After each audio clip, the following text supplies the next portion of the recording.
আলাইকুম আমার কলিজার বন্ধুরা, কেমন আছো? যে যেখান থেকে আমার এই ভিডিওটা দেখছো অসংখ্য ধন্যবাদ। চলো আমরা ডালিম কুমার আর কঙ্কাবতীর গল্প পড়ি। ডালিম কুমার ও কঙ্কাবতী।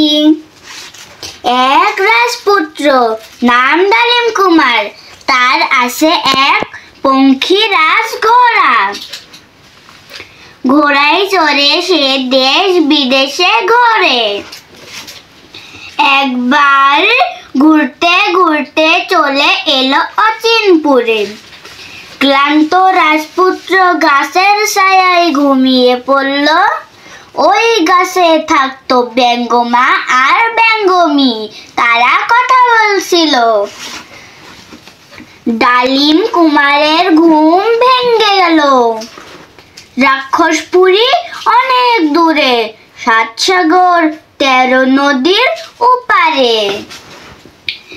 ডালিম কুমার ৭ সাগর ১৩ নদী পার হলো, পৌঁছালো রাক্ষসপুরীতে। পরের গল্পটা শোনার জন্য একটা লাইক, কমেন্ট, শেয়ার, সাবস্ক্রাইব করবে। আজকের মতো এই পর্যন্ত। কি আল্লাহ হাফেজ, আসসালামু আলাইকুম।